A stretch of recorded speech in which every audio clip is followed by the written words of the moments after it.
Salam, Xalqın gündəmi rubrikasında folklor Azərbaycan ədəbi dilinin qaynar çeşməsidir müsahibəsinin icmalını təqdim edirik. Müsahibəni götürən Əli Nəcəfxanlının həmsöhbəti, Azərbaycan Milli Elmlər Akademiyasının Folklor İnstitutunun direktoru, filologiya elmləri doktoru Hikmət Quliyevdir. O, Azərbaycan dilinin saflığının qorunmasını milli kimlik və dövlətçilik məsələsi kimi dəyərləndirib. Prezident İlham Əliyevin həm Azərbaycan Milli Elmlər Akademiyasının 80 illik yubileyində, həm də yanvarın 5-də yerli televiziya kanallarına müsahibəsində səsləndirdiyi fikirləri humanitar elmlər üçün strateji yol xəritəsi adlandırıb və dilin milləti millət edən əsas amil olduğunu vurğulayıb.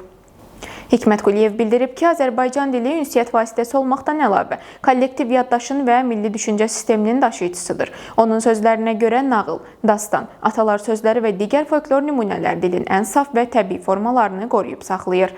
Xüsusilə qloballaşma və sosial şəbəkələrin təsiri ilə yad sözlərin artdığı bir dövrdə folklor təfəkkürü dil üçün təbii mədəni filtr və daxili immunitet mexanizmi rolunu oynaya bilər. Bu mexanizm yad təsirləri seçib ayırmağın, milli dil şuurunu möhkəmləndirməyə xidmət edir. Müsahibədə qeyd olunub ki, dilin qorunması milli şuurun gücləndirilməsi ilə mümkündür. Bu baxımdan folklor nümunələrinin rəqəmsal platformalarda, vizual və interaktiv formalarda gənclərə təqdim olunması xüsusi əhəmiyyət daşıyır. Həmsöhbət həmçinin 21 fevral Beynəlxalq Ana Dili gününə həsr olunmuş Bakı Dövlət Universitetinin Filologiya Fakültəsi ilə birgə keçirilən elmi sessiya barədə də məlumat verib. Ana dilinin saflığının qorunması, qloballaşma dövründə milli kimlik və dil mövzusuna həsr olunan tədbirdə dilin tədrisi, mediada ədəbi norma məsələləri və folklorun müasir ədəbi dil üçün potensial mənbə rolu geniş müzakirə olunub.